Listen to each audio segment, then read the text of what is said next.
Well, rain warnings are in place for much of the upper North Island tonight, with residents north of Taupo being warned to watch out for dangerously high river levels and more road slips. In a few minutes, we'll hear from the Met Service's Georgina Griffiths. But first, let's go to our reporter Zach Fleming, who spent the day in the Coromandel and joins us from Tairua. Good evening, Rowan. Yeah, we headed north today to Coro Glen, just south of Whirianga, where we found groups of frustrated locals who still don't have power 48 hours after these floods first hit on Tuesday night. They say they also haven't heard from any authorities, nothing from Civil Defence, despite the roads they use to get to their houses covered in slips in some places, or even in instances fallen away. They're also convinced that not only was there a flood on Tuesday night or early Wednesday morning, there was also a surging tidal wave down the river they live next to. We travelled down Rangihau Road in Coro Glen today, and one of those locals we spoke to is Ian Eagleton. On Tuesday, this was a luxury eco-camping site set in remote bush on the edge of the Rangihau River in the Coro Glen Valley.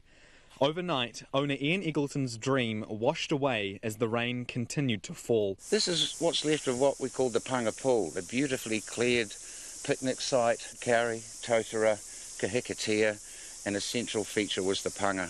You're looking onto an emerald green, beautiful Coromandel bush pool of fresh spring water.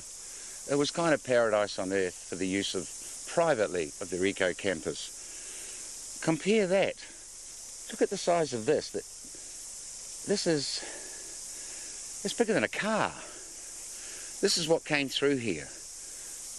And there's trees up here that have been snapped off 20 metres up and then smashed again. This is just, the force of this is, that's why I liken it to a tsunami. Yeah, this tree trunk must weigh a couple tonne at least. At least. Can we get through here? Yeah, you can. The best way through here, follow me. So at 4 a.m, we heard what sounded like an explosion. What that explosion was a wall of water that around the corner up the gorge, it's 100 metres high, 200 metres, where it's scythed around bends in the river. It's come around the bend and scythed through the bush and major trees in a direct line to the campsite. A young couple Ian remembers only as Molly and Oscar were staying at the campsite. He says they woke to find water coming up through the floorboards. I looked out the window and he's flashing his SOS high-powered light towards our farmhouse because we can see it. I saw it and go, something is bad here. At that stage the water was starting to come into our house. I knew what was happening down here was going to be very bad. The light went out. All I could think about is whatever's happening here, I hope it's not too bad here. I was totally wrong. It was 10 times worse. So I got in the four-wheel drive and tried to drive down. I couldn't get very far. What I wanted to do was to show them that I had seen their signal. So I crossed a fence line and went through water nearly up to my neck that was coming across the paddock to our house before I even got to here. I shone a torch. By that stage, Oscar and Molly had entered the water and had left the campsite. I couldn't see anything. It's 4 a.m. It's pitch black out here. I thought they were gone, but I got to probably around about 80 metres from them and shone and flashed a torch. At that stage, I heard her screaming, "Help me." And I knew they were alive. So they must have got up a tree. They had to onto the platform. I had no idea of what they had done. So just happy to know that they were alive. I couldn't get any closer. I just had to say, "You have to hold on." Screaming, "Hold on. I'm not leaving you." And they did. I went back to the house. What they'd done, Oscar and Molly had exited the tent. You must realise it's pitch black and all they had was quite a high-powered torch and a high-powered lantern. They thought about getting in the car and driving out. So lucky they didn't. The series of events happened so fast for them. I can understand because you look at how the wave of water came towards them. Their car was parked up here? Their car was just parked over here. As this event was happening, their car disappeared. At that stage, Holly grabs the big chili bin we have out here, opens it up and starts putting her mobile phone in, his mobile phone, credit cards, possessions, whatever they had, and close it up and get ready to leave the site. Young Oscar, he's from Perth in Australia, he takes his jersey off and all he can see is blackness and water, and throws his jersey into the water to calculate the drift line. This is what they tell me afterwards. He sees the jersey drift in a direct line away from the campsite.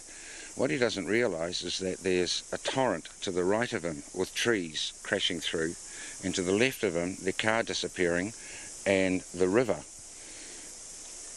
Then they enter the water, clinging onto the chili bin, and by knowing that there's a line of trees opposite them, they don't know that half those trees are gone.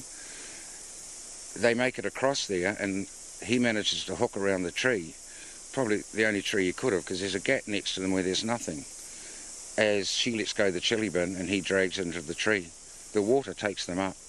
At this stage, the water was probably, I look at that tree and it was probably 5-6 metres high. So they're up the tree and they're still in water, so they get higher. And they get to the point where they are interlocked around the branches. It's just a kanuka tree.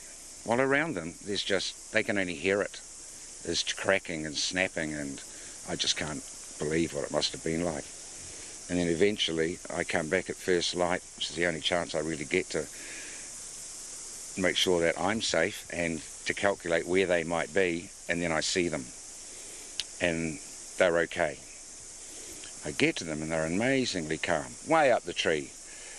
I can't even have time to comprehend the debris and damage. The platform I thought they got to, which was a purpose-built with 3-foot wide rounds sunk into the ground, that's gone. That's smashed to bits. Thank God they didn't get there. The one tree they got up was the right tree. And they must have been in the water and up that tree at that stage for 2 hours plus until I got to them. So they knew how to survive, and they were smart. Standing near the Riveronians property, there's around 2 football fields of native bush that's been completely flattened when the surge of water rushed down the river. Trees that are around 3 or 4 stories high were cut down as if they were nothing. This was a very quick, enormous event that went away very quickly but left so much damage. Ian says there's been no sign of civil defence, and while the camping site is now closed, he has fears for what may happen if more heavy rain hits tonight. The question that has to remain is, what if those dams build up again? This is a 100-plus year event. Who's going to do something about ensuring this scale that could have killed so many people doesn't happen again? Meanwhile, Molly and Oscar's car ended up a kilometre away, written off beneath the rubble. The couple is now headed for drier ground in Tauranga. For Checkpoint, Zach Fleming.